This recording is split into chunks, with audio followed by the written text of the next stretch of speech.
was. He was still him. I feel like once he went down to bantamweight, he was not him.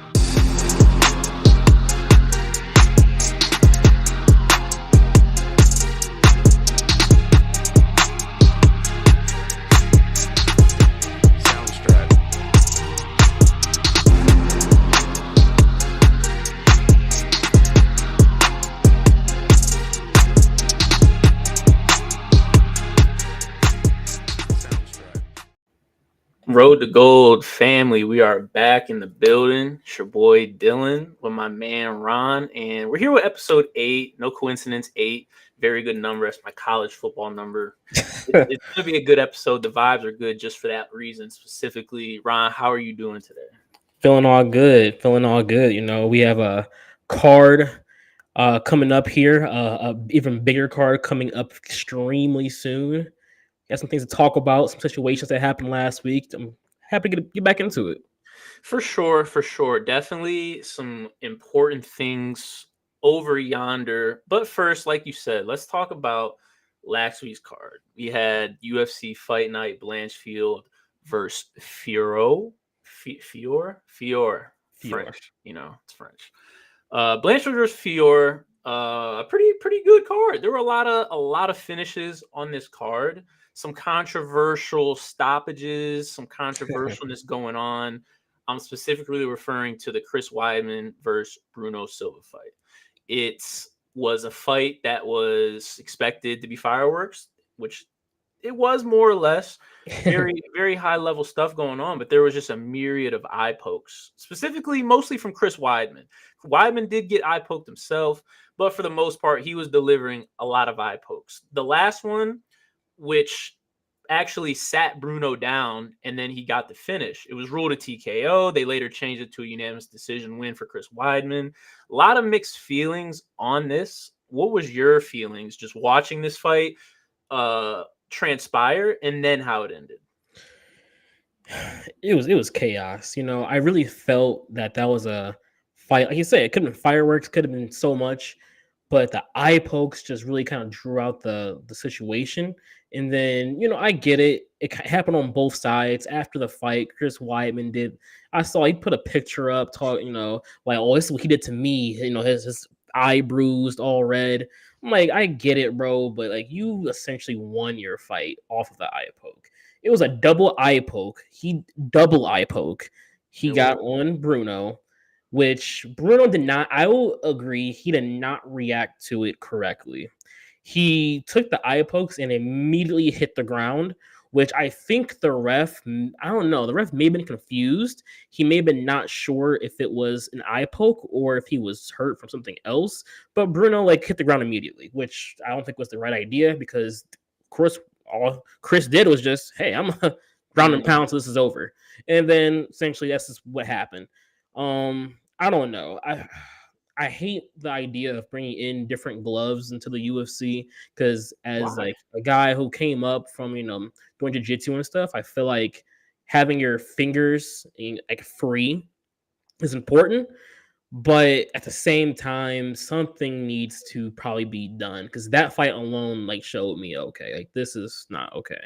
I feel like they have gloves though that where you still have that freedom and you can still, you know, jiu-jitsu, grapple, things like that, but it's more of a curve. I know Justin Gaethje talks a lot about it. Him and his coach Trevor Whitman actually developed a glove, and they themselves train with a glove that's specifically to prevent that. So it's more of a rounded form where you still have the ability to use your fingers, but it's more rounded because that's naturally how it should be versus having your hands out. Because, man, I was watching and Chris Weidman, dude, the ref would be like, hey, Chris, put your fingers down. And then he would like put it down for a second and then would go right back up. I'm like, oh, it's going to be another eye poke.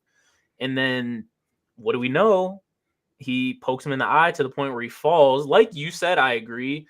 Don't go down because you got poked in the eye. I don't care how bad it is. I saw Bilal Muhammad get stabbed in the eye, essentially, and he stayed up.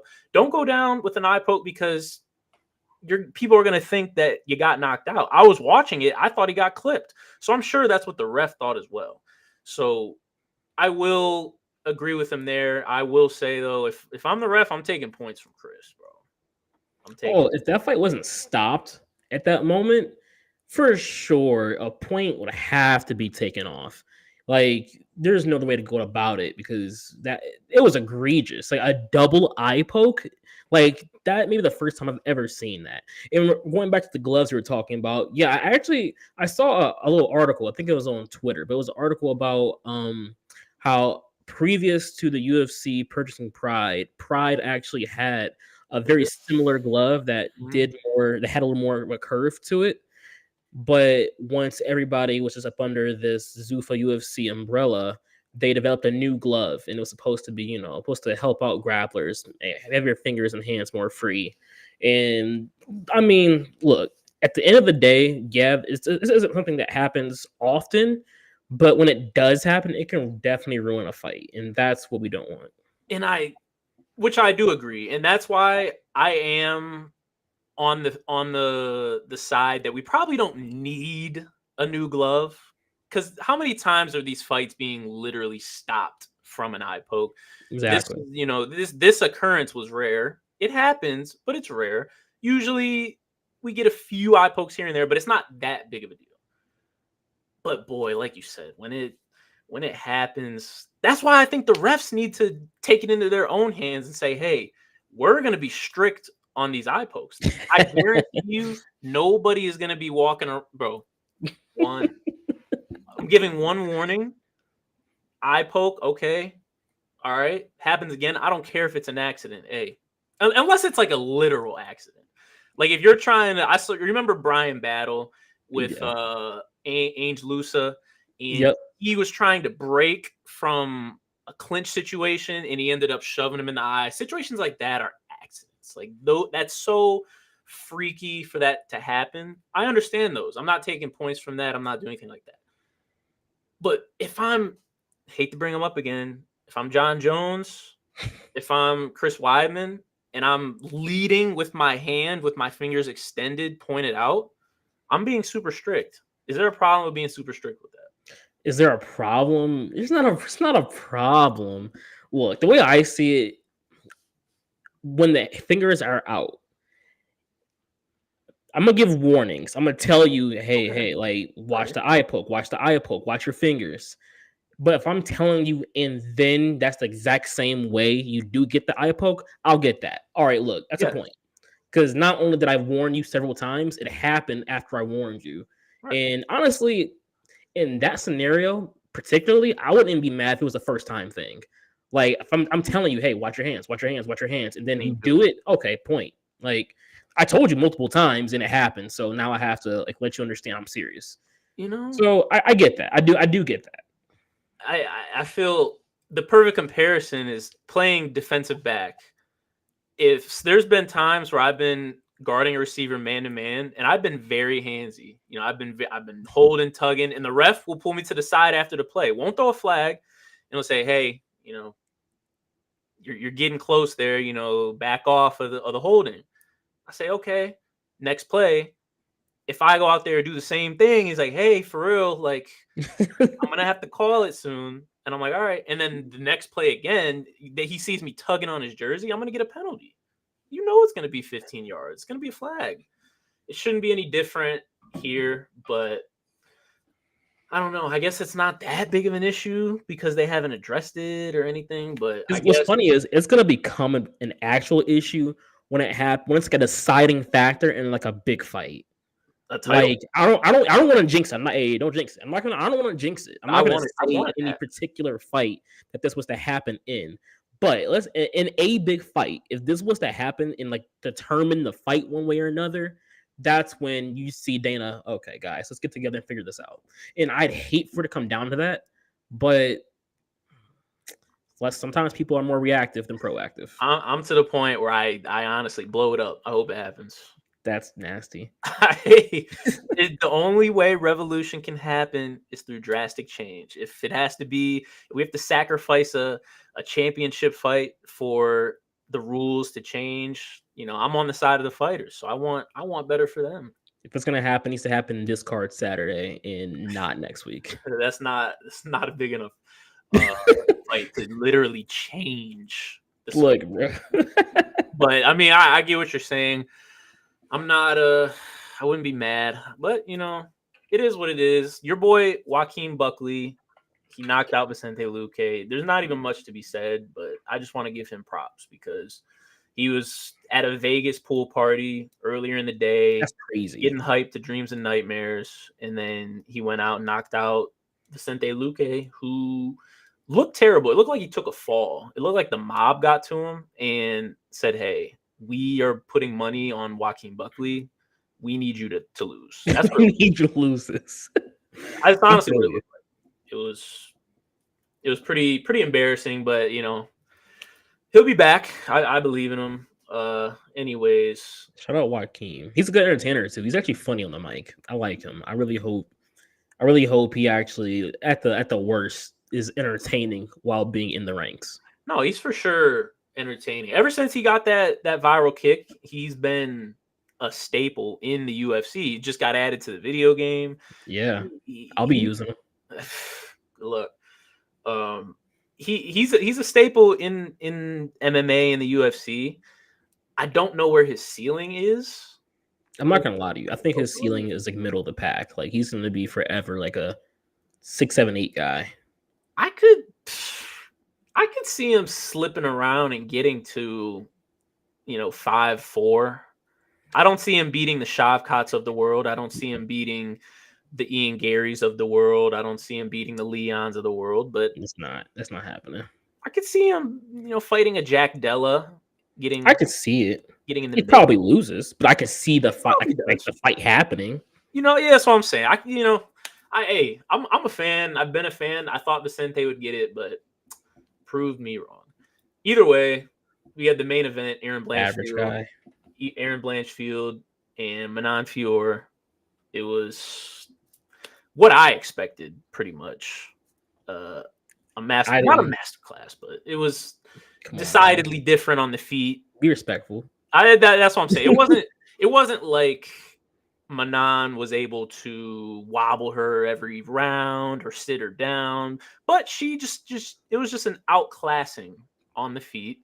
And like I said, she was able to ward off the takedowns and get scrambles. In fact, she took her down a few times. Sometimes it backfired, but nonetheless, she showed exactly what we all thought, was that Manon's big, bro. She's an athlete. Yeah, she is. It looked like two different weight classes out there, which is crazy. It definitely did. I think, and that's what really threw me off. I thought Aaron was stronger than. I thought she was stronger than that. I thought she was honestly like. I'm not gonna lie. I'm not gonna say I thought she was like super strong, but I felt that like at least her technique was good enough to figure it out. But the strength of Fiorot was just come on. It was just she had nothing to threaten her on the feet with. It was reminding me of Ronda a little bit, the way she was blitzing in there, just throwing. I hate when people throw the 1-2 combo just nonstop, like they're hitting a punching bag. I do hate that. Like, it looks amateurish. It looks so amateurish. It's just not high level. There's other ways to enter in the pocket without just blitzing like that, because all Manon had to do was just back up, and then she's like, "Oh, you're trying to get close to me by throwing that. I know you want to get to a clinch. I know you want to get to a single leg. I know what you're trying to do. I'm just gonna back up. What you're trying to do. I'm just gonna back up and counter. Give me a double jab inside, double jab, body shot, grab the leg. Give me a little combination, make her think about something else. Just do something other than blitz left, right. Yeah, I mean, like we all thought though. We knew Aaron wasn't like that on the feet. She still has a lot of time. She's 24, right? Mm-hmm. She was in a title eliminator at 24 years old. That's incredible. Especially in the women's flyweight division. Yeah, she's gonna be fine. Yeah. Give her like maybe 2 more fights, honestly. I think like it was so obvious that she wasn't prepared for that level of striking that I can only see she has to hit that gem and say, get me right. Like she has to work on that. Like she must.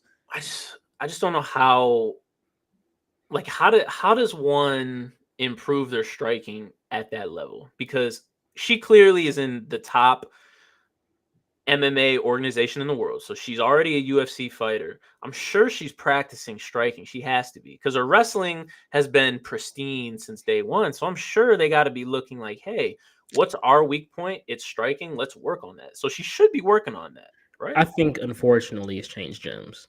Mm. People don't like doing that, especially when you're with a gym for like so long. But there comes a point where where the change is like a must.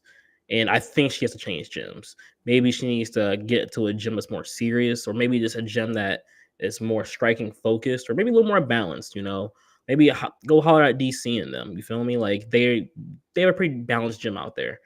But ultimately, you probably need to change gyms. You need to find someone who can really like striking isn't just a God-given talent. There's a lot of fighters that were taught striking. Not everyone's Israel Adesanya. People like Israel Adesanya, like look, he's worked for it, don't get me wrong, but like it's so natural for him. You see it. Like it's so natural.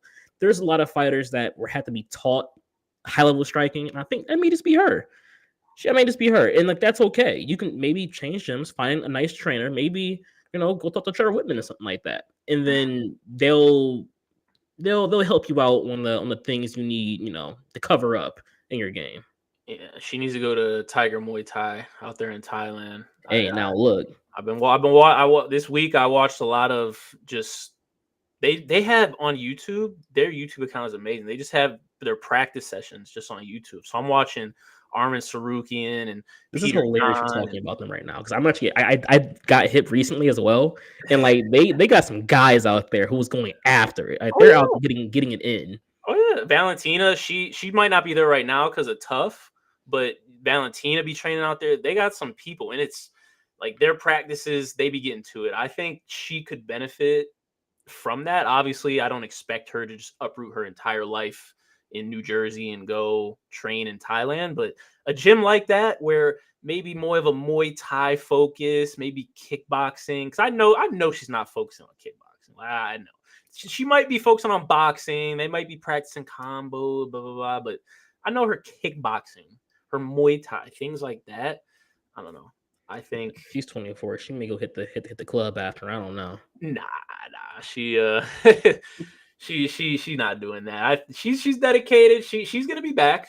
I'm interested to see how Manon does against the winner of Grasso and Shevchenko. I am interested. Shevchenko, I'm not interested in seeing that, but Grasso, I am more interested in seeing. Why?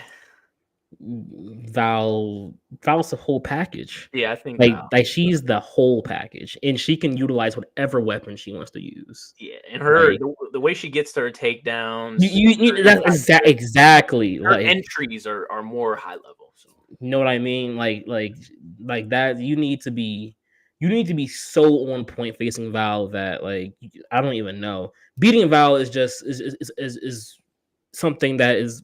You can't even see for most female fighters. So you don't even understand how they would beat a Valentina. But I don't know. Like I said, she ain't there yet. She's not there yet. She's not there. No, I hear you. And that's why I got to shout out Alexa Grasso because she got Val out of that first fight. That's when I became very impressed with Grasso and her game. Nice little film study will tell you a lot about somebody. It does. Before we finish up, I just want to point out my sleepers. Anton Turcal was my sleeper. He ended up getting slept, so he's off the radar. My boy Nate Landwehr though, got his first knockout in the UFC. Nate the Train, money on the mic. That's my guy. I figured he would cash. Interested to see where he goes, but yeah, just wanted to point out some of the sleepers. I mean, your sleeper got poked in the eye, so I mean, sure. Bruno, nothing to do there. Either way, good card. Let's talk about the fight night coming up tomorrow. We got Allen versus Curtis 2, second time. First off, is there anybody that just you're interested in for this card? Morgan Sherreri. I don't know how his last name is pronounced. He may be not American, possibly. I don't know. I don't want all respect to him, but he. I like him. I like the way he fights. man, so high energy. He has good speed. He translated his speed to power really well. His last fight was a win by a liver kick, and I don't know if you've ever seen the highlight. He's I ripping think I watched. like 4 or 5 kicks straight to the liver, ripping them. I'm like, yeah, like he's my kind of fighter. I like that kind of aggression. I love fighters that strike with purpose. I'm not super into that like kickboxing style of like like I like point fighting or I'm gonna touch you with this. I love that Muay Thai. I'm gonna put shin to bone on you. I'm trying to hurt and break something with this kick onto you. And that's how when I watched that fight, that's what I got from Morgan. And I like that from him. No, it's definitely. I think I remember watching that. Definitely exciting. Definitely an exciting. And he's young too. 28 years old. You said 28. 28. Hey, the young fighters, man, they're the ones. I'm interested to see how that goes. For me, I'm interested to see the return of Germaine de Randamie. I was a big fan of her specifically because of the UFC video game, because she's like, she just, bro, she's so tall. I mean, I'd be interested to see how tall she is. But she just seems like a physical specimen. Now she's older. She's 39. Like I said, she's had those battles with the Amandas of the world. Right. Didn't always come out on top, but facing a woman in Norma Dumont, who is also game, so I'm very interested to see how that goes. Now, let's just get right to the main event. Right to the main event. We got Brandon Allen versus Chris Curtis. 2. They fought before. Chris Curtis got Brendan Allen up out of there. TKO in round 2, I believe. But since then, things have changed. Their trajectories have been up and down. They've crossed paths again. Brendan Allen's actually now, even though he lost the other fight, he's the favorite. He is climbing the rankings at a high speed. He's a submission threat. Like, he is dangerous in that realm. Chris Curtis, no slouch at all. He got him out of there the first fight. He's going to be looking to do it again. What are you thinking for this fight? I think we're looking at a new and improved Brendan Allen. Mm-hmm. One thing about their first fight that if you watch, Brendan was young and he fought Chris in Chris's realm. He was standing in front of him. He was trading at times. He was purposely almost like going first, looking for counters and trying to counter off of Chris's counter.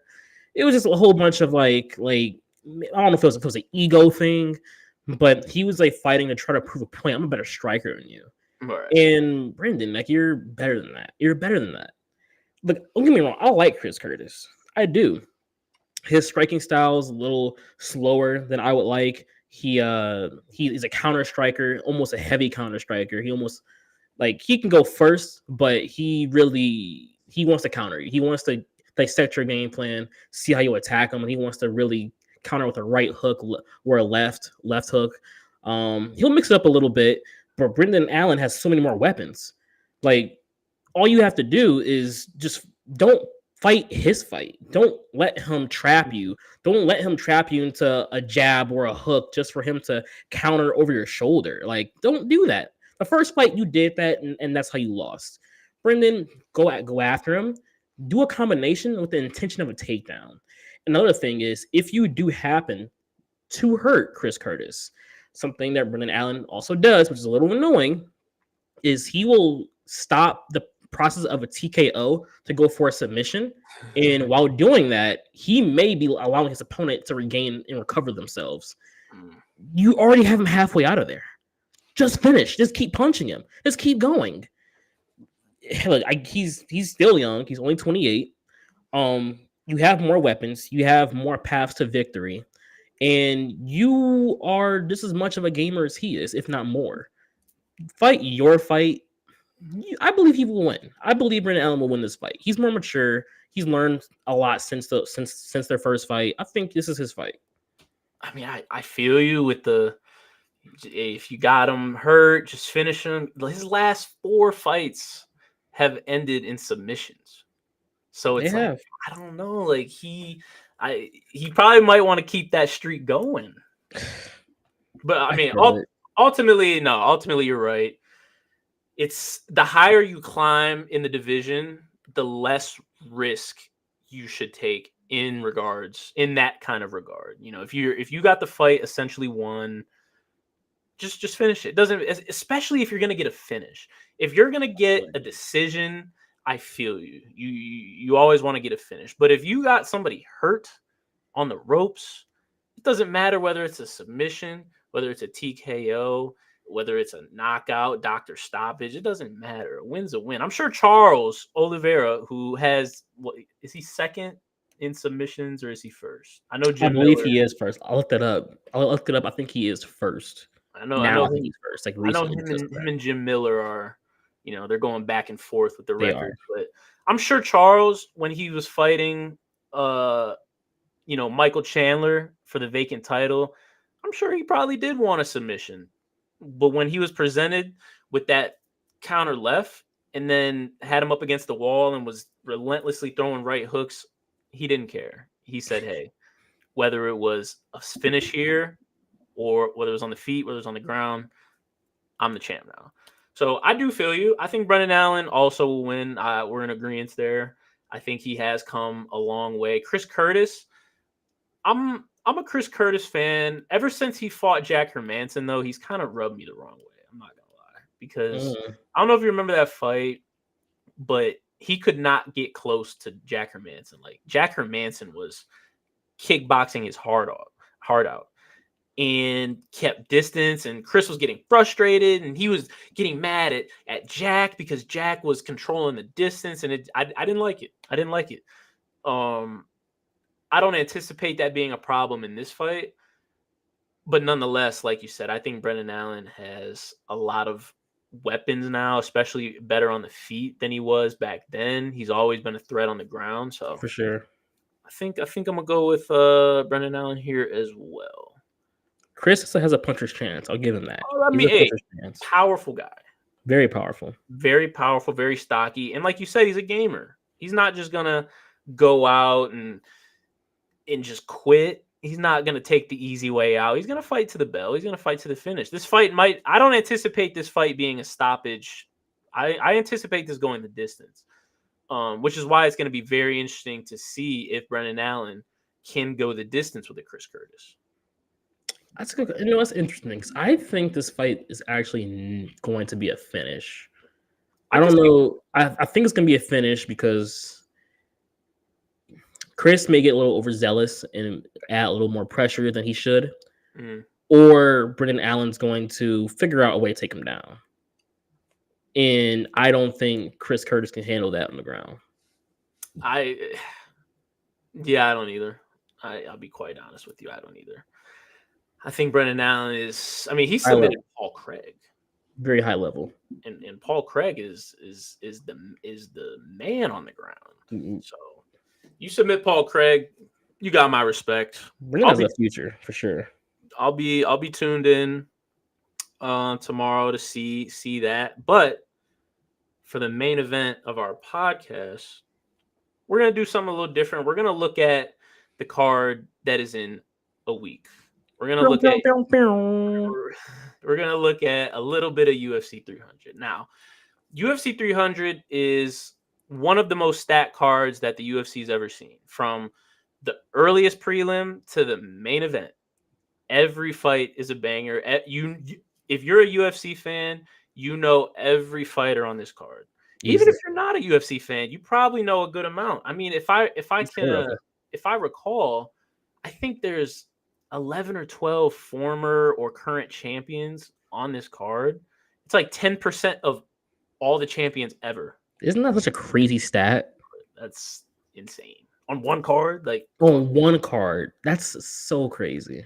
Come on. So in order for us to talk about this card, it would have been tough to do it in one episode, 13 fights, sure. Give it all accurate timing. So we're going to break it up a little bit. We're going to talk about most of the prelim fights today, and then we'll leave the main event for the main event.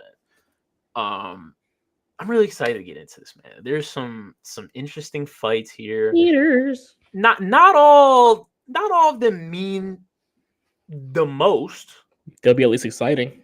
but I think a majority of these do have meaning. So without further ado, let's start it off. And let's start off with the very first fight you're going to see at 6:30 p.m. on Saturday. Deiveson Figueiredo, Cody Garbrandt. Crazy. That's the first fight. First fight. We got two former champs. That can main event this Chris Curtis card. Oh, that would be the main event.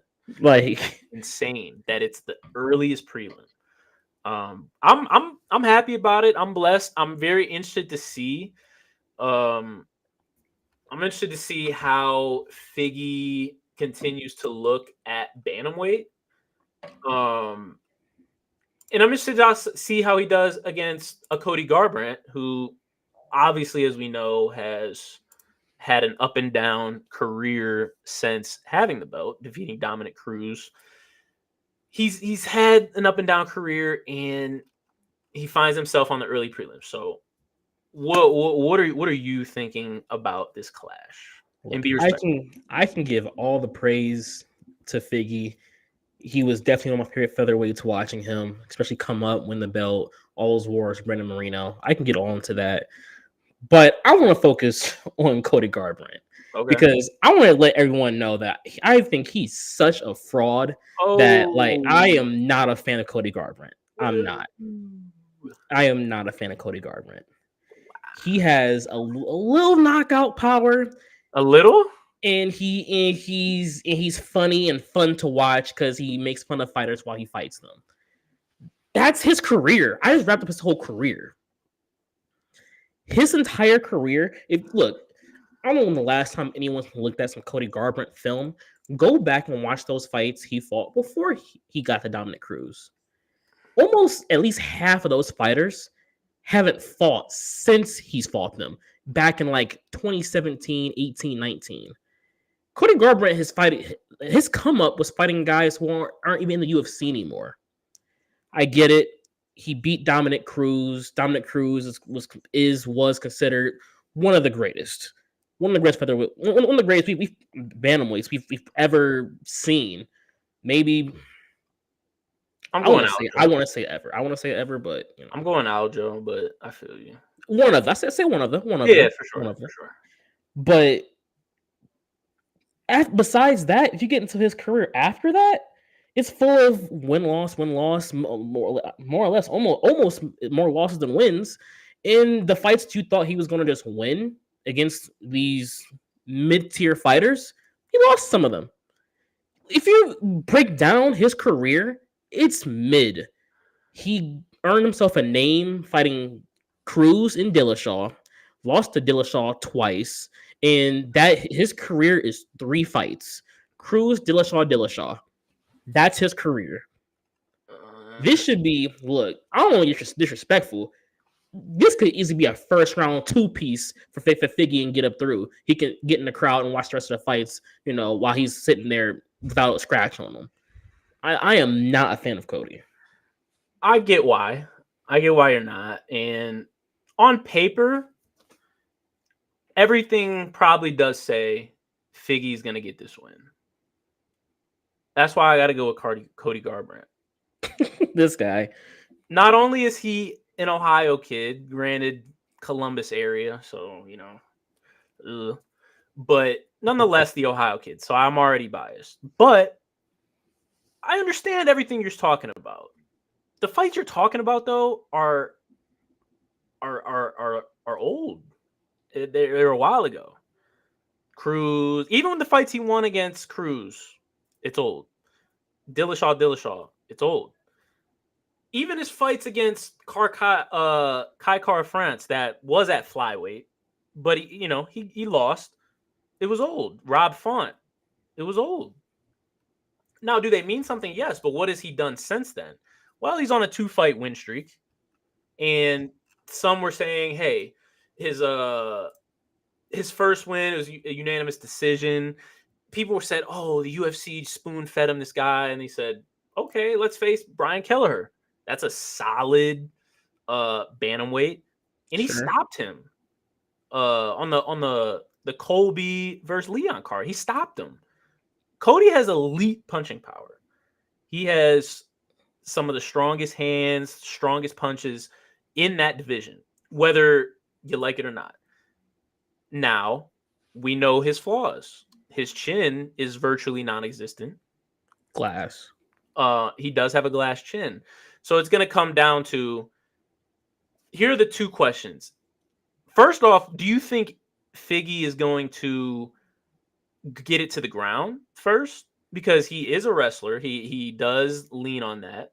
Is he going to take that route and just try to nullify Cody's power? Or is he going to say, hey, I'm 10 toes down on the feet. Let's trade.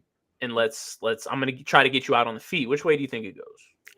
Figgy is so good in his striking. I don't think, you know what, maybe if Figgy's just trying to get in and get out, he's going to wrestle him, like probably early first round. But Figueredo he strikes me as a guy who likes to prove a point. I think he's going to go for a knockout. I think he's going to trade with him. And I don't think he is afraid at all of Cody's power. Why? I don't think. Yes. I'm not saying he doesn't have power, but I'm not gonna say he's afraid, because I don't think any of these guys are afraid of power, unless you're facing even unless you're facing Derek Lewis, then you're probably not afraid. I know he's conscious of it, though. I know he's conscious of it. He knows something may come back his way to try to put him out. Look, it's gonna be a nice hook, maybe even a head kick. Figgy's gonna. That was it. That's the hype. Let me go ahead and put my hands on him.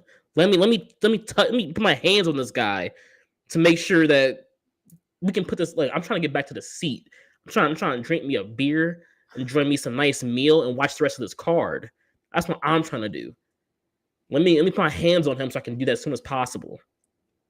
I understand, and I'm probably in the minority that's picking and or cheering for Cody. I understand that.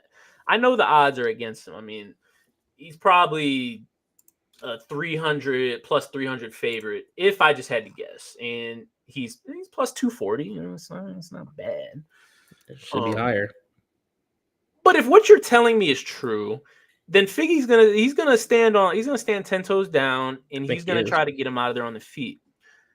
But I know he's not going to go in there without respect, because there you know when you're watching a fight and a fighter doesn't respect another fighter's power. I hate to do this. Israel Adesanya versus Sean Strickland. When they fought, Sean did not respect Izzy's power at all. He walked forward, same guard, same stance. He did not respect his power. He did not fear. He had no fear in there. His Philly shell was immaculate. I give him that. But he had no fear. Versus a Rob Whittaker versus Paulo Costa. Rob went in there. He didn't fear Paulo's power, but he was very aware.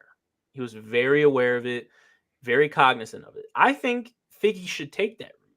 And if he doesn't, that could be his downfall. Maybe I'm coming from the perspective of a hater. Possibly, I don't know. I think this is pretty accurate.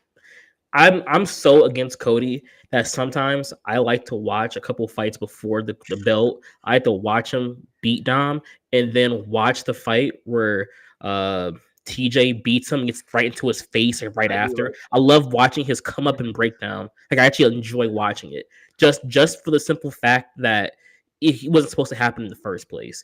Like, TJ's getting revenge for Dom. Like, that's how I feel when I watch that fight, and I love it. That's definitely some hater, but I feel you, because it did kind of hurt me to watch him dance and break dance on Dominic Cruz the way he did. Just knowing how dominant Dominic was and what he meant to that division, it was fun to watch. Like, don't get me wrong, good job, Cody. But it did kind of hurt me to do that, and the way he was talking about TJ Dillashaw, and crazy. I know they got bad blood. They were at the same gym, and then they turned on each other. Like, I understand all that, and it was kind of satisfying to see TJ get in his face like that after. I loved it. But it's been a long time since then. Cody's been humbled more than anyone else. And I You're think right. he acts that way now. He doesn't act that way he did when he was a young kid. Because he can't, because he's losing. Exactly. He got humbled. And that's why I like to see him get back on track now. So maybe that's part of it. I don't know. But regardless, that is a banger of a first fight. It is. It's a great first fight. I'll give it that. It's a great intro. People who aren't typically tapped into the UFC, this is a good treat. This is a good way to get introduced to it. It should be fireworks for as long as it lasts. Could be a first round knockout. Could be a third round decision. We'll have to see. Next fight. This should be a quick one. Bobby Green, Jim Miller. Who are you picking here? Going Bobby Green. All respect to Jim Miller. He has, he's been doing this. He was on the UFC, was it the 100 or 200 card? He was right. He was on both. He's been doing this forever. He has the record for most UFC fights at 43. He has 43 fights in the UFC. He has the most wins in UFC history, 26. Fourth most post-fight bonuses with 15. Like, he's done it all. Second most finishes to your very own Charles Oliveira. I put that out there. But unfortunately, like, this is his time for him to actually. This is it. This is the way to go out, though. You've been on 100, been on 200. This is the way to go out. Unfortunately, maybe in a loss, but this is the way to go out. You named all his accomplishments and then picked Bobby. Yeah, kind of foul. I want to give him his flowers. That was me giving him his flowers, but unfortunately, I don't know. Jim, he's won 4 of his last 5. Took out Cowboy Cerrone, and guys of that nature. Bobby Green is no slouch. Man, this is a hard one. My gut's telling me Jim Miller. I'm gonna be honest. I'm picking Bobby because Bobby kind of needs this win, low key. Like, this is actually a fight Bobby kind of needs. If this was any other situation, I probably would agree with you and I would go Jim. But like, Bobby has to have in his head he needs this win, honestly. So like, that's the reason I'm picking Bobby. Like, he's a gamer, but he wants to mean something. He doesn't want to just be another fighter in the UFC. Like, he needs this win, honestly. He's taking some L's. This is a dub he needs. Not for you. This is an important one. A clash of the veterans, if you will. Should be a solid fight. Next up, we got your favorite girl, Jessica Andrade versus Marina Rodriguez. What are we thinking here? I don't know the last time I sided on Jessica Andrade's side to win a fight. I really don't know when the last time that was. But of course, I'm gonna go Marina for the dub. Really? I mean, I may just be hating Jessica Andrade, honestly. There's not much about her game that I like in the modern day, but Marina actually is really good, honestly. There's not much that she, I can see her struggling with, particularly with Andrade. I think she has the power to withstand her takedown attempts, to at least nullify, maybe not completely nullify them, but I think she'll be able to hold her off. Even if she gets a takedown, she'll stay safe, get back to her feet. I think she has really good kickboxing. She has 4 first round finishes. She has finishing ability. She's 17-3. I mean, honestly, like, if you just watch Marina, she's just a very solid striker. She's really good. I think she has potential. She's the 6th strawweight in the world right now. I think this is kind of cut and dry for me personally. No, I hear you. I'm probably gonna agree with you, not because I'm a hater though, because I get the Andrade hate. I respect it. She's ranked in every single division that she competes in, which is like top 6. She's top 6 in about 3 divisions. So you feel me? I respect her. But from a technical standpoint, I just don't think she presents anything that Marina hasn't seen. They both finished Mackenzie Dern, which is impressive. But I mean, Marina, she got a win over Jan, who's about to fight for the belt. Right. She's coming off a win over the Karate Hottie. So really good clinch work, really good Muay Thai and clinch work. I love it. Yeah, I'm gonna side with you here. Go Marina Rodriguez. Should be another good fight. But this next fight I want to talk about for a little. We got Jalen Turner versus Renato Moicano. in the lightweight division. This should finish up the early prelims. This is a very interesting fight. If not for the fact that, I mean, Jalen Turner is a massive lightweight. He's 6'3". Yeah, he should be lightweight. That is a crazy build. He is a 6'3" lightweight. 28 years old, young guy. We've seen him take out Bobby Green.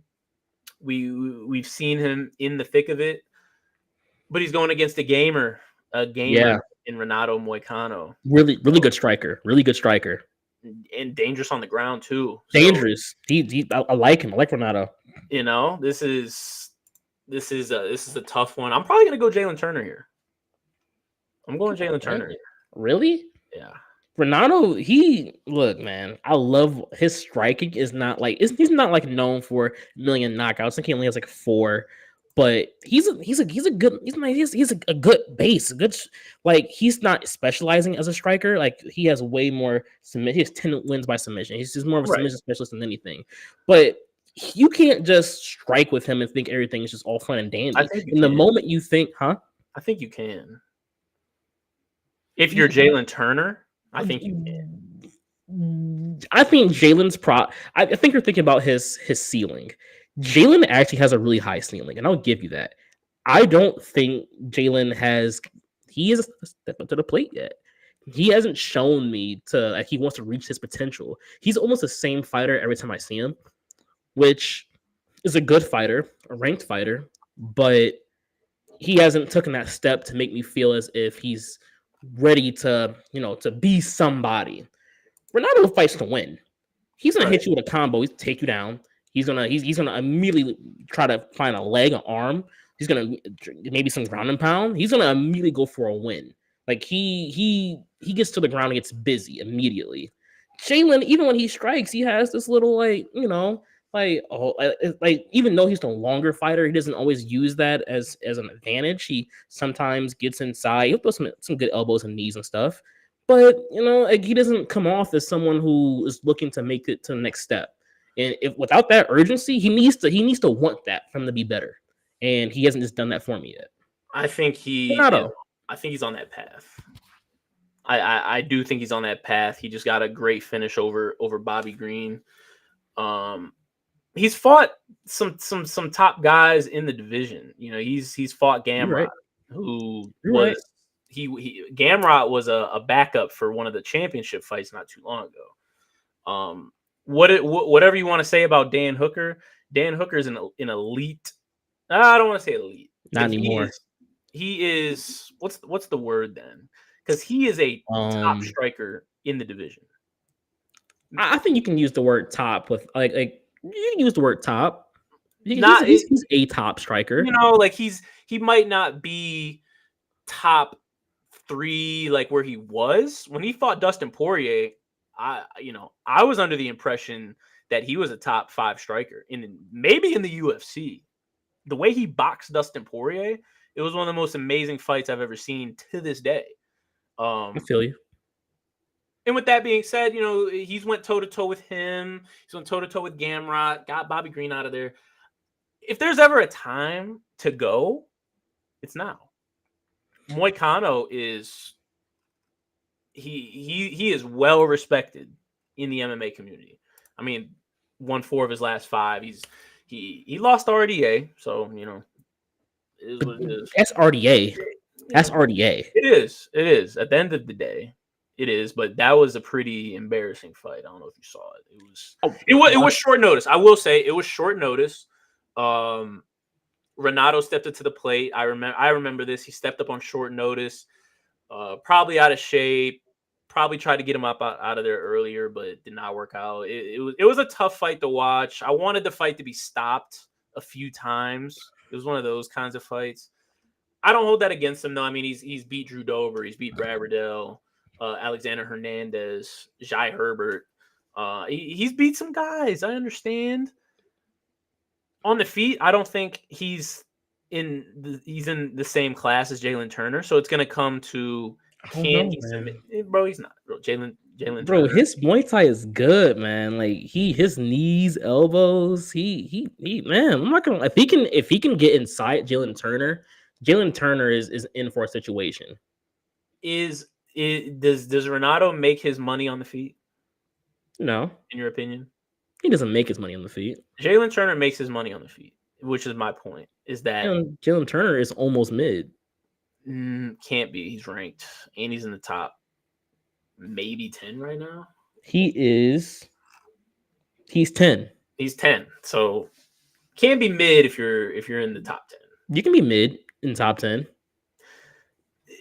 Mid in the sense of if you're comparing him to a Justin Gaethje, maybe 7, 8, 9, 10. You can be mid at that level. That can't be mid because you're a top fighter in the entire organization. If you're comparing them to unranked fighters that literally lack skill in one place or another, okay, yeah, they are literally mid. They are for sure mid. But amongst like the ranks, like 1 through 15, you could be an 8, 9, 10 guy and be kind of mid. I mean, I guess, but if he's mid, then what's Renato? He's like 13. I mean, he's only third. Look, he's about to be top 10. Messing around. Man, I don't know. I think on the feet, I'm not gonna say it's a Aaron Blanchfield versus Manon Fior type of deal. I don't think it's that drastic. But I have here in my notes. If Renato figures out how to get inside Jalen, this fight may go differently than we think. I mean, that's the blueprint. I know it. You know it. I'm sure Jalen knows it. I'm sure he's saying, "Hey, if we get tangled up, he has an advantage. I need to keep this on the feet. I need to keep my distance. I need to use my range. I am 6'3". I have the reach advantage. I have the kicks. I have the diversity of strikes. I need to use that to my advantage. We've seen it versus Bobby Green. Now, don't revert and go back to what you were doing previous fights. Continue to build. You beat Renato Moicano. I mean, you're looking at a Beneil Dariush fight. You're looking at, not Michael Chandler really, but you might be looking at a Gamrot rematch. Like if you can continue this, his lights are bright. His future is bright. I'm curious. I want to see what happens. Yeah, I don't know. Well, that should be another heater. You'll get a text if it's a bad fight though. Like I said, if he could have his way, it's going to be standing on the feet. We're going to be striking like we're in the gym. If he has it his way, it's going to be a sparring fight. It's going to be a spar. It's going to be sparring. It's going to be. The fight's going to literally come down to, like you said, can Renato figure out a way inside? If he can't, he's going to lose. If he can, he'll win. It's that simple. But I don't think he will. I don't think he's going to find his way in. Jalen, prove me wrong. Hey, we shall see. Next up, we got a sneaky good fight. This is one of my favorite fights on the prelims. Sodiq Yusuff versus Diego Lopez. I like Sodiq. This is a sneaky good fight. Sodiq is a savage. He is. But Diego Lopez, man, I saw him on his first fight. He was one of those guys who was supposed to be on the Contender Series, and then somebody else pulled out, and they said, "Hey, forget the Contender Series. Come sign up for this fight." And he signed up, and he ended up getting a submission. And from that point on, he was skyrocketed. But he's going up against Sodiq, the Nigerian Nightmare. That's Kamaru's nickname, but Sodiq's very interesting as a fighter to me. He's very interesting. Sodiq? Yeah. I think what's the most interesting is he uses volume, but not in like your typical way, not like in a max way. He uses it's like consistent combinations, but like they're the cleanest combinations you'll probably ever see. Like he steps in and it's just left, right, body kick, left hook to the body, right hook to the head, and then he'll disengage without you even touching him. No chance. Mm-hmm. and then he'll find his opening and get right back in there, hitting you with a crazy combination. Like he's a chunker. He'll get in there and it doesn't come off as it's not brawling to me. Like he's not brawling because typically guys who do stuff like this come off as kind of brawlers. It's very technical if you watch him. Like he knows what he's doing. He knows what he's looking out for. He's a nice little pressure volume striker that it's something different about. I don't know. I can't put my finger on what exactly it's just so different about when he does it compared to these other guys, but it's very clean. I like the way he strikes. But you're right. Diego is he's I don't he's him. He's good. He has a future in this.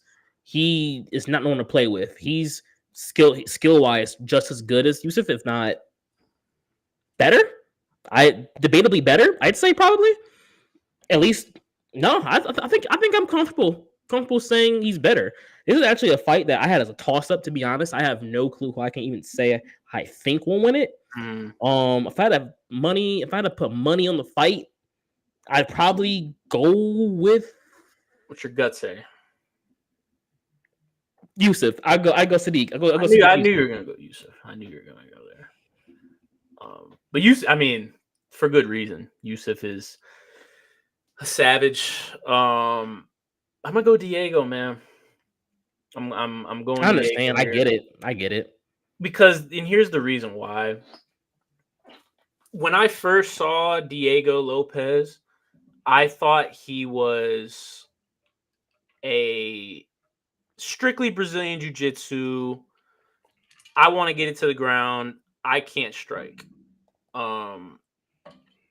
Similar to how Aaron Blanch. I hate we keep talking about the Aaron Blanchfield fight, but similar to how Aaron Blanchfield just didn't look like she belonged on the feet. She wanted to get to the ground. That's what I thought Diego Lopes was. Because in his first fight that he took on short notice, he ended up losing to what's his name, Mazvar Ivalov, the featherweight, who's like number 5 right now, savage. But in that fight, he almost got him out of there, I think 2 or 3 times, and he immediately became a fan favorite because of his submissions.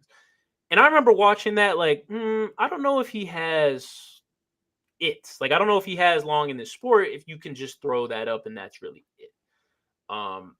But then 2 fights after that, he knocks out Pat Sabatini, and that's when I said, "Whoa, like this guy, he's dangerous all around, and he's sharp all around." He actually trains with Alexa Grasso in Mexico, so I know his boxing is pristine. I know it's up to date. I know his groundwork, his jiu-jitsu is on point. Like you said, this is really a toss-up. Sadiq, that's my guy. I'm pretty sure the odds, they're Sadiq's plus 120, Diego's minus 140. That's kind of crazy. I feel like this should honestly be a pick'em, but nonetheless, I agree. This is a close fight. Like I'm not comfortable either ors. I think they both got it. They both have like the ability to take the other one out. Right. I really don't know. That's an exciting fight. A very exciting fight. Even if I know some people may not be hip to these 2 fighters. I can say this is going to be a banger. Oh, for sure. Tune in.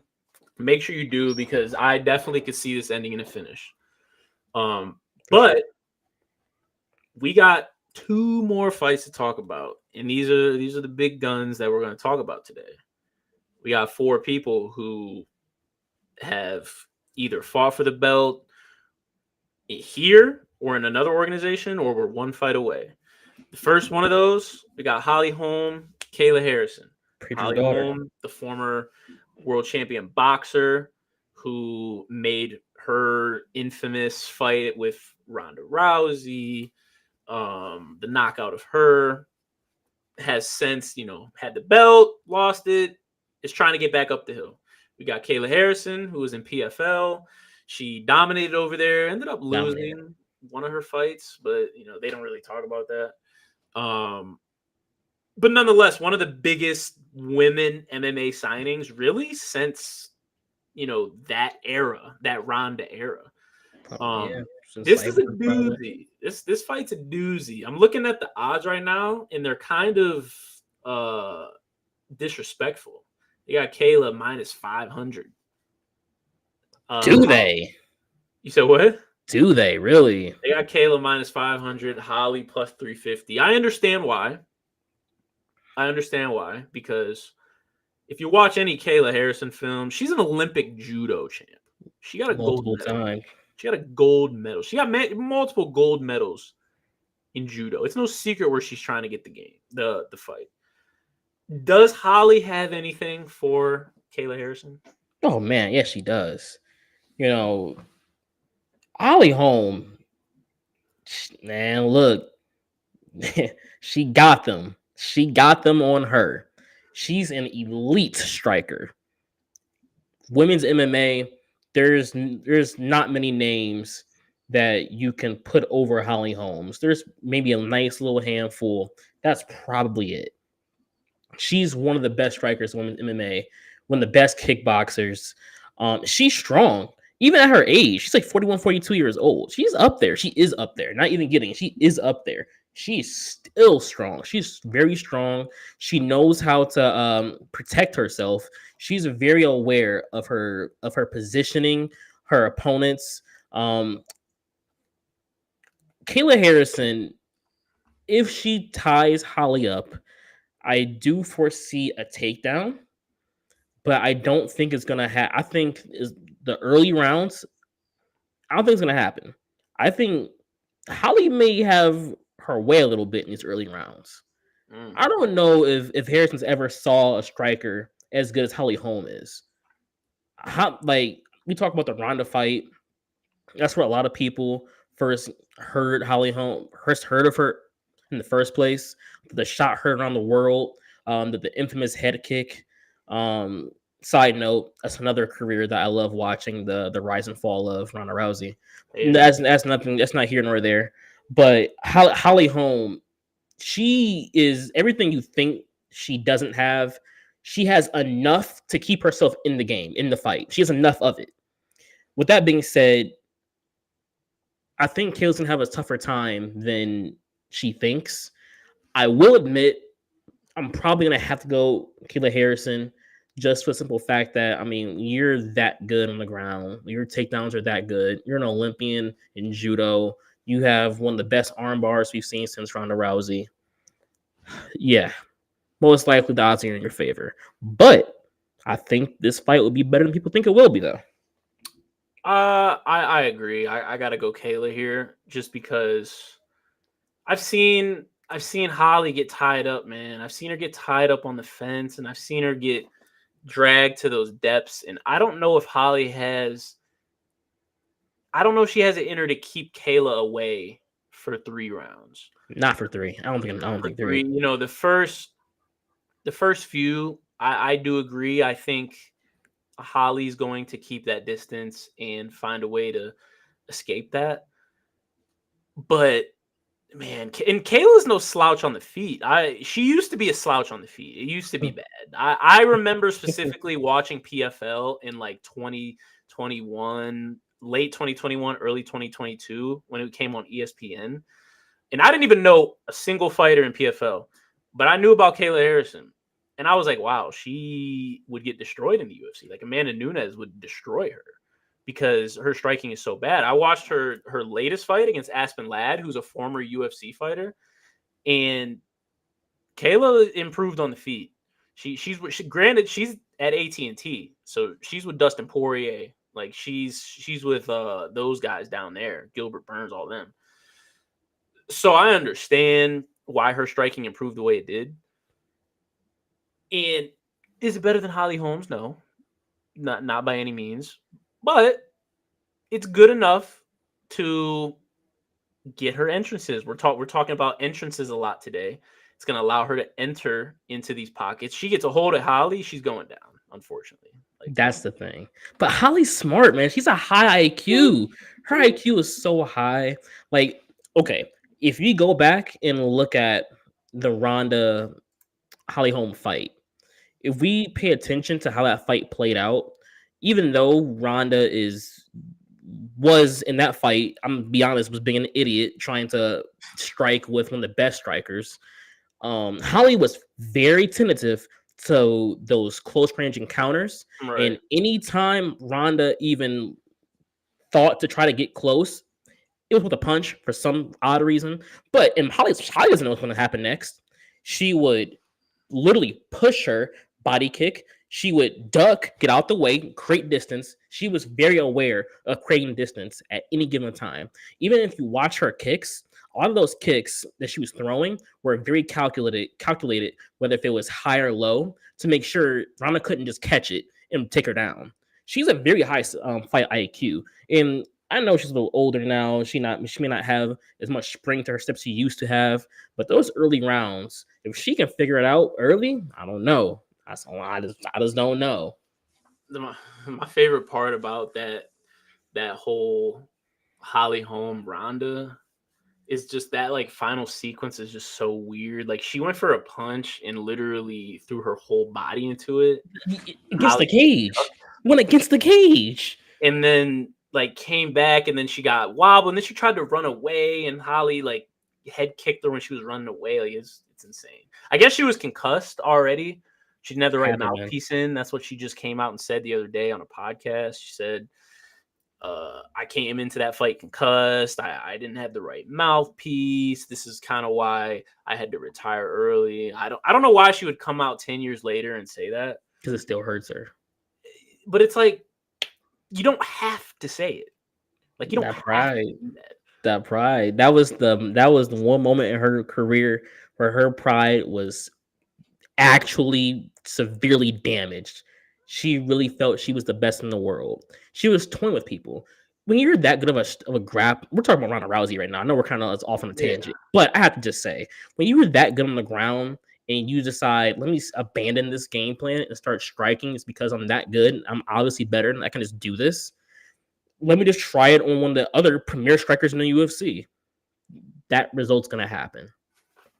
Simple as that. Unfortunately, that's how a lot of the top fighters get when they get on these win streaks and they hold the belt for however long. That's they play with their food. We've seen it time and time again. There's only so many fighters who will remain true, and even then, you know, one girl I thought who would hold the belt forever, Valentina, she never played with her food. She never took anything lightly. She still lost. So it's, you know, sometimes it's people's time. It was Holly's time then. Could be Kayla's time now. I'm not really sure. We'll have to wait and see. Man, Holly's 42. Man. She and Kayla's 33. I don't know. Should be a good fight. I am also probably gonna pick Kayla Harrison. Actually, not probably. I am. One gripe I have about Kayla, bro, she's not a submission threat. Like if she gets you on the ground, her ground and pound, vicious. Some of the best. Probably, she hasn't fought in the UFC yet, but I would say it's probably some of the best. But she does not have that many submissions. So yes, maybe 6 Holly by KO, 6 by sub. Knowing who she is crazy. You said what? 6 wins by KO, 6 wins by sub. Knowing how good she is on the ground, it is crazy that she doesn't have more. She obviously does have some. She's an MMA fighter, but I just feel like when she was facing the top competition, she only looks for the ground and pound situation, which she should. Don't get me wrong. Her ground and pound is elite. It's some of the best.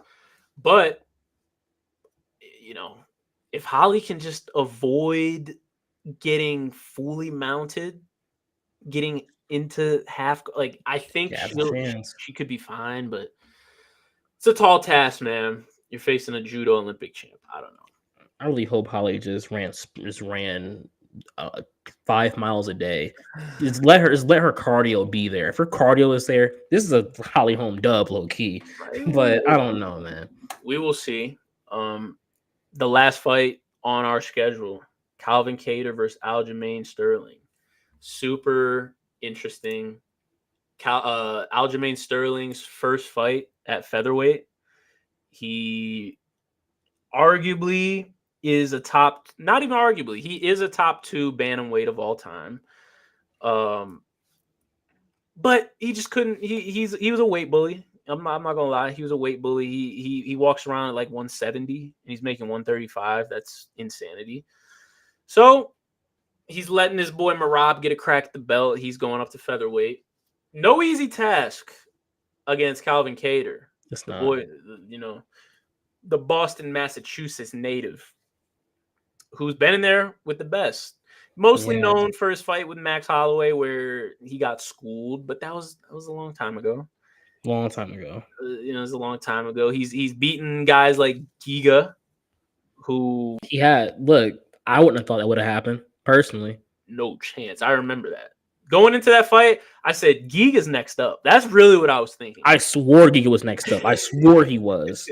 I swore he was next up. I remember on Twitter, like Giga was calling out Volkanovski, and I'm like, man, like Giga versus Volk, that's not a good matchup for Volk. Like Giga's kicking and his range, that's not bad. I'm like, but he's got to get past Calvin Kattar. But after that, and boy, Calvin Kattar put a hurting to him. He exactly how Max did Giga, or how Max did Calvin, is how Calvin did Giga. I don't know if Giga's fought since. It's that crazy of a fight. But since then, hasn't done the best. Hasn't done the best. Took a loss to Josh Emmett, lost to Arnold Allen. But he's got a newbie in Aljamain Sterling. How do we see this? Well, I think this is an interesting matchup because I didn't realize why his hiatus was so long until I actually did do the research, but I didn't know he tore his ACL, which is the reason. And that in the last fight where he lost in 2022, I do forget who he fought in that fight, but he went for a flying knee, and when he landed awkwardly on his right leg, and his knee gave out. It was the end of the round, so the fight continued. He was in the corner. They were testing his knee. They were testing to make sure. Even after the round's about to start, Herb brought in the doctor. He made him do a couple jumps, made him walk around a little bit. He was fine. Came back. I think he was just trying to move laterally. And if you tore your ACL, not quite the kind of movement you want to be doing. Right. And of course, it gave out again. Herb stopped the fight immediately. And I didn't realize it was a torn ACL, but that was what had happened. And I feel like this has been a long time. I know some of that time was probably just naturally him just wanting to be with his family a little bit. Some of it, of course, was him just recovering the knee. But assuming he is back to his old self, his knee is fully healed, I think this is a very interesting matchup because Calvin Kattar is no slouch. Calvin Kattar is, I believe, even still one of the better strikers in featherweight. And Aljo is a very willing striker. He has creative kicks. He has he can get busy with some knees. He can throw some nice hooks. He can surprise you with what he can do striking, but that's not his bread and butter. And he seems to play with his striking a little bit more than he probably should, which if he does that against Calvin, assuming he's healthy, Calvin may expose, especially him being a featherweight, a naturally bigger, stronger fighter, which I think Aljo will take him to the ground, but it won't be the way it was happening back in bantamweight for Aljo. I think he's going to have to work a little harder against some of these guys. And Calvin Kattar, I don't believe. Some people may see this matchup and think, "Oh, Aljo takedown, rear naked choke." I don't think it's gonna go that simple. And to be honest, I think this is gonna be an upset. I think I'm gonna go with Calvin Kattar here. I think Calvin Kattar, assuming he's healthy, he may surprise, he may shock Aljo, and if he does that, sky's the limit. Yeah. Okay. Aljo is the favorite, minus 150. Calvin plus 125. So this is a tough one, bro. Like this is definitely a tough one because I do think Calvin has the advantage on the feet for sure. I think his boxing is fantastic, and I hate to keep bringing up the Giga fight, but he really put a clinic on in the Giga fight as to his boxing and why he is the way he is. But Aljo, man, I do think, like you said, he's probably not able to get takedowns the same way he did, but I don't think he wasn't like a strength blast double leg type Yeah, of yeah. takedown getter when he was in bantamweight. I feel like he was a little more crafty, whether it was trips. Sometimes all he really needs to do is get to the back, which you can do that as a flyweight versus heavyweight. You Yeah. know, so I'm probably gonna go Aljo here. I do think Calvin does have the advantage on the feet, but Aljo is no slouch on the feet. I think he will hang. It's no secret though that he wants to get it to the ground, which I think he will. I think he is an elite wrestler, an elite grappler. I think he's probably comfortable with his weight now. So I think he's gonna get him to the ground, and I think he's gonna submit him, to be quite honest with you. I think he's rear naked. No, I'm using some emotion here, honestly, because logic does tell you Aljo, but like I'm using some emotion here. He's back 2 years hiatus. He's been, I'm sure, working, trying to get better, trying to outdo what he was before.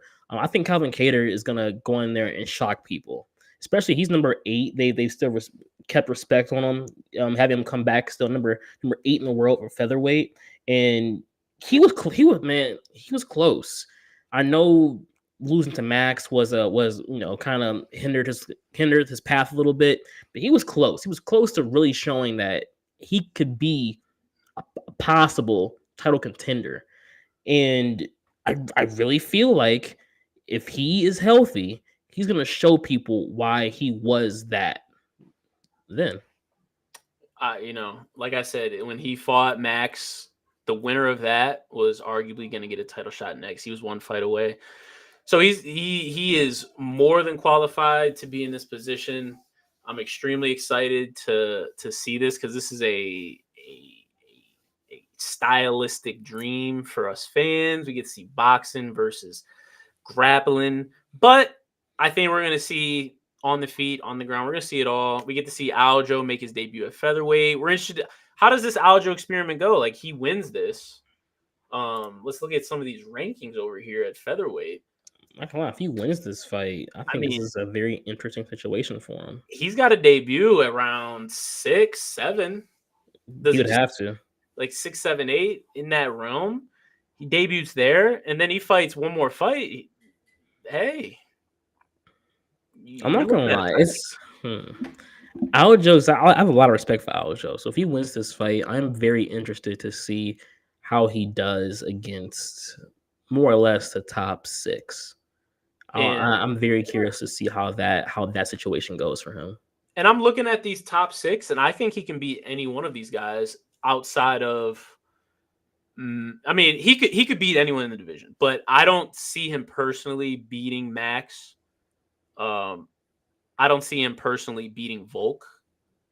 Outside of that, though, he You're can missing beat a or name. he can. I'm not talking about the champ. I'm not talking about the champ. I don't think he gets the belt at featherweight personally. Okay, so he doesn't even reach that far. Okay. No, yeah, I'm just talking about contenders. But I do think he beats. He can. I think he can beat Ortega. I think he can beat Yair. I think he can beat Mavsvar. I I didn't think even think about Ortega. That's an interesting matchup. he can beat Ortega. It's gonna be a duel. That's gonna be a duel. Wait, how does he beat Ortega? I think he's better on the feet than Ortega is. I think That's they're true. That is true. But I don't think. But Aljo, he's going to go to the ground. Like that's going to happen. they're both elite on the ground. So I know. I personally think that's gonna cancel it out. Um, I will say Aljo is better at getting the back than Ortega is. So it's not even always about submission threats. It's not even Aljo knows how to control. We He saw it in does. the Peter Yan fight. He can get the back and sit there for 3.5 minutes and just take the round. If he does that 2 or 3 times, like he's won the fight. And then you chalk up one round on the feet. I think Aljo's better on the feet. That's 3 or 4 rounds right there. Not to say Ortega can't do the same thing, but I just think that Aljo has a clearer path to victory. But I'll give you that. but It's interesting though. I think he can beat any Arnold Allen. I think he can beat really any of these guys. But he has to get past Calvin Cater first. At the end of the day, Calvin's at 8. He is. Calvin wins. he's in a predicament because he lost to Josh Emmett, who's at 7. He lost to Arnold Allen, who's at 6. It'd have to be a rematch fight against one of them. It'd have to be. I wouldn't mind seeing him versus Calvin or versus Yair Rodriguez, low key. It'd be exciting. Give Yair a standing fight. Give him That'd be exciting for sure. Exciting fight. Don't give Yair a wrestler. We want to see him stand because it goes to the ground. Yair's out of there. So cooked. Yeah, we want to see him on the feet. But regardless, exciting fight. UFC 300, man. These prelims. That could be a pay-per-view essentially in and of itself.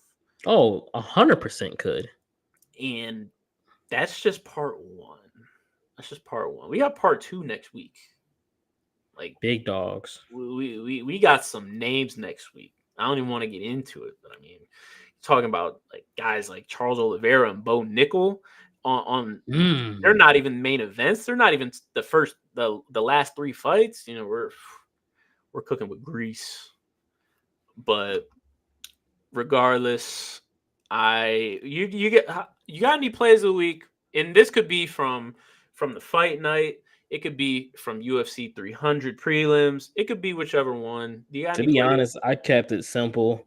Because next week, look, I may be making my own little parlay, honestly. So I wanted to, not even look at those numbers. So I just kept it simple. Saw Chris Curtis is at plus 170, which I thought was interesting because I kind of felt that it should have been maybe a little closer than that, maybe more of a pick'em. I mean, it's almost essentially a pick'em, but I thought, if you're a gambling man, if you're not super hip on who's all fighting on this card, putting a couple dollars on Chris Curtis for plus 170 probably isn't a bad idea. Not at all. I mean, that's especially you're picking an underdog that beat the favorite already.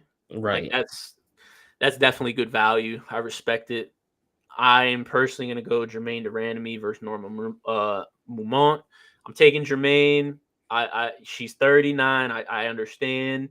She's a savage, though. And she didn't just take time off to come back and not make a run. The bantamweight division, the women's bantamweight division, it's up for grabs. I think she's trying to make a play for it. Get her at plus 120, make some bread. Last event of the day, debate of the day. Interesting one that you brought to the table here because it's something I've been thinking about just passively, really for the past few months. Yeah. Even before they even announced UFC 300 card, when they would just talk about it, I'd be like, you know what? Let me go look at UFC 100. Let me go look at UFC 200. Let me see how these cards were. So to know what I can expect from this card now. That being said, the debate is which fight is better in its time? UFC 200, UFC 300. What's your side? Look, I think I have to side with UFC 200. I compared the two because I, like you said, this was a conversation that was going back as early as December. People have been trying to figure out what was going on. Even through March, I saw different comments about, especially like middle to end of March. People were definitely still a little weary about, is this the card we wanted? Is this the card we thought we were gonna get? And I get it. There's different potential fights that people may have wanted to see and whatnot. And you could say the same thing about 200. And the odd thing is, if you compare even the potential fights that could have been, I think 200 still may have been the better card. But if you look at fight by fight, each fight, compare them. I'm not gonna lie. If you go back to the 2016 UFC 200, I think some of it may be preference, and I'll give you that. But if objectively, knowing where people were in their careers, UFC 200 might have been the better card. Okay, and I disagree. I'm taking 300. I don't think we've. You weren't there though. You weren't there. I wasn't. I was not there. Maybe that plays a little into it. But the thing about me is I am a a UFC history buff, so I definitely go back and watch. I know it's not the same. It's a moment type thing, but nonetheless, I know what could have been, and I know what should have been, but I know what was. And when you put them up side by side, as I'm looking at it right now, this is a stat card for sure. But man, I feel like a lot of these fights we knew what was gonna happen. I feel like we knew. Come on, man. I'll give you the main events. Alex versus Hill, Misha versus Nunes. I get it. I'll let you slide with Alex versus Hill, but Nunes was the woman's goat. Sure. Fighting on the main, fighting at the heading. It isn't like I said. I'm gonna give it to UC 300, but hey, I'm just saying. I think that definitely counts for something. As far as names go, as far as superstardom, we're talking Brock Lesnar versus one of the best knockout artists we saw at the heavyweight division at the time, Mark Hunt. Look, Yana Wei Lee. Hey, that's a heater. Huge Wei Lee fan over here. Love it. Right. Brock Lesnar, he himself had WWE fans, For wrestling fans. His name alone brought fans into the UFC because he was fighting. And then you pair him against one of the best knockout artists in the division at the time with Mark Hunt. That was a heavyweight banger. For sure. But we can't talk about the fights that because it had this is just pre. So you can only look at like Brock as if it hasn't happened because okay, but that's the thing. At the time, that was towards the back half of Brock's career. No, I'm just saying because UFC 300 hasn't happened yet, so we can't go off of results. We just got to go off of name. But what you're saying is right because it doesn't get bigger than Brock Lesnar, which I feel you, Mark Hunt, for sure. Love Wei Lee versus Jan. It's a championship fight. I personally thought they could have found a better co-main event. In fact, I think the third fight on UFC 300 is the real main event of this card, which should say something. Daniel Cormier versus Anderson Silva. Come on, man. It sounds good. Come on, man. But we all knew what would happen in that fight. No, and we know what could have been. And we know what could have been. We didn't know. Yeah, we did. We didn't. This is Anderson Silva. Going up Rushmore head. Going up to light heavyweight. He took out some of the best light heavyweights leading up to that fight. It's not DC though, man. A wrestler.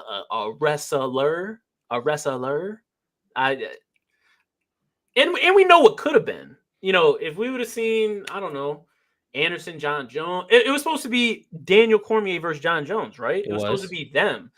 If that fight would have been on here, I would have rocked with you. I would have said, hey, if you have DC and John Jones as the main event, and then I guess Amanda versus Misha as the and then Brock I would agree there. But John Jones wasn't on this card. And at the time, you're a Chael Sonnen. You're a Chael Sonnen advocate. You like the guy. Of course. My guy. He's fun. Undefeated, undisputed. At the time, one of the best wrestlers in the UFC. Middleweight, didn't light heavyweight. If your name wasn't Jones or Anderson Silva, you really didn't know if it was going to be a win or loss. Anderson Silva submitted him. He did. I'm not saying he's DC, but I say that to say, going into that fight, we really didn't know if DC's wrestling was going to be enough for Anderson. Because we've seen Anderson against wrestlers. He's won. We've seen him against strikers. He's won. We've seen guys not even be able to take him down. I don't think we can say we knew what was going to happen in the result of that fight. Well, here's my thing. Because we've seen him fight light heavyweight, bro. We've seen it, or you've seen it. I wasn't there, but I went back and have seen it. He fought Stephan Bonner. He fought Forrest Griffin. He fought these guys. but he fought them in 2011, 2012. By 2016, I hate to say it, but he was essentially already washed. Like he wasn't washed. You That call was my the dog word. washed. He wasn't washed at that point. But he had already lost to Chris Weidman twice. He had already lost to Michael Bisping. Yes, the loss to Michael Bisping, it That's not a happened. loss. It is That's not what a it loss. That's a is. win. It wasn't, but I hear you. He had already taken these L's, and then it's like, oh, he's about to go to light heavyweight and take on Daniel Cormier. It's just kind of confusing. Name wise, like strictly name wise, I hear you. And on paper for sure, but I feel like you could have looked at that fight and been like, DC's not finna strike with Anderson Silva. Like it's not gonna happen. All right. How about this next one for you? Jose Edgar. You compare. I think it is very compared to Charles Arman. I think they are amongst the same level of fight, but Jose Edgar, especially knowing what Edgar meant to the sport, especially in 2016, where he was still like he was him. Like he was him still. He was the outgoing wrestler who could strike with anybody still. He wasn't the most elite at it, but he wasn't afraid, and he was in some wars against one of the goats of the featherweight division, Jose Aldo. That I think you put that on paper in 2016. Come on, man, that could have headlined a pay-per-view by itself. No, yeah, I'll give you that one.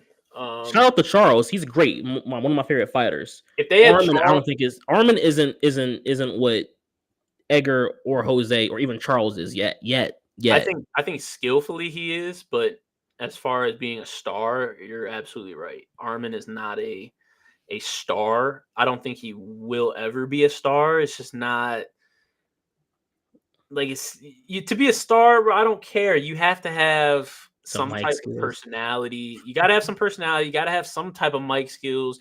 I mean, you look at a guy like Islam, who you just would think that he has none of that, but he, to this point, him and Habib, somehow they've cultivated great personalities for UFC. So you can do it.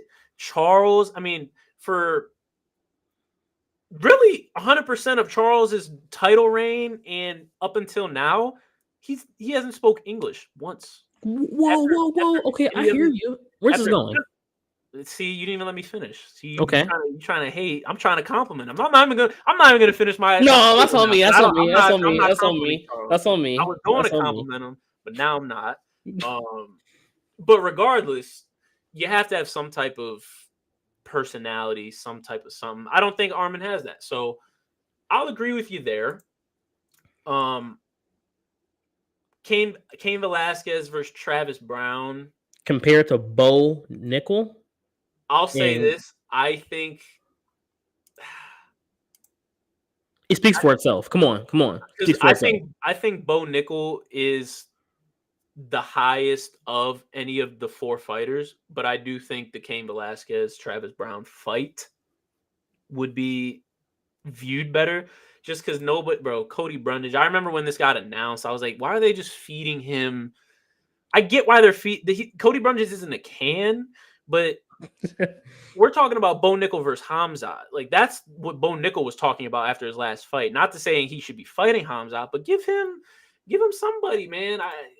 I mean, let's just go look at middleweight. Like, give him. I would have rather seen him face Brendan Allen. To be quite honest, give him Marvin That'd have been Vettori. heat. That'd have been heat. Give him Jared Cannonier.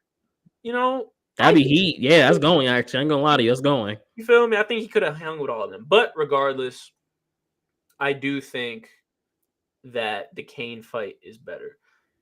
That being said, which I felt this whole time that the main card for 200 was better, but I think the prelims is where 300 separates itself. To be quite honest, There's some haters. We got Johnny Hendricks and Kevin Gastelum. In 2016? Kelvin in 2016? Isn't that around the time that No, it's he? not. It's not. He When, didn't get. He didn't when get. was that? That was He didn't get. 2020, 2019, That was like 2019, 19. 2018, Okay, late that was the come up. 2018. That was the come up. It was. Johnny Hendricks at that point was what, former champion though. I mean, I guess. Then you got another championship level fighter against Kevin Gastelum, who was a exciting up and comer. It just seemed like two bad body builds about to go at it. They fought at catchweight. Like, what is that? Like, I think there were just two bad body builds that were on a crash course. Don't get me wrong, Kelvin is cool. Johnny Hendricks was cool back in the day, but I think they're two bad body builds just going at it. I mean, we got Juliana Pena versus Kat Zingano. They're not touching Holly and Kayla. They're not. Juliana didn't get nice till recently. So, I mean, Holly versus Kayla, Kat Zingano, I mean, she's in Bellator. We have to remember this is old Holly and Kayla Harrison. Yeah, but if you watch Holly, what she's doing now isn't different from what she was doing then. She fights the same, she moves the same. Maybe she lost a little bit of her step, as anyone would naturally, but Kayla Harrison, it's not a Brock Lesnar signing, but it's one of the bigger UFC signings. So I gotta take them. We had TJ Dillashaw back then too. Let's not forget that. TJ Dillashaw versus Rafael. They just failed Rafael Assunção to the Wolves. If I'm watching that in 2016, I know TJ's finna win this. Like, I'm sorry, they don't have a Sadiq versus Diego. I'll give you that. The prelims, early prelims, it does make the card a little harder to stand behind. But in 2016, before there was ever UFC 300, these are great fights still. Oh, for sure. In the main card to 200, I definitely think there's some debatable ones. You could easily debate the main card for 200 stacks up against 300. No, I think I would agree with you. I think the main card for that at that time was probably better. But I think top to bottom, if you said, "Hey, you could have," I'm taking 300. I hear you. I just saw, there's been a lot of discourse about this card, even as early as last year. For sure. And I get it a little bit. I get the main card, and I think when people talk about 300, their issue more or less with the main card. I think everyone would agree the prelims, the early prelims are phenomenal, but people, when they talk about is UFC 300 the card they want it to be, talking about the main card. And when I heard it announced fight by fight, I thought 300 was. I do wish the main event was different, but I don't know.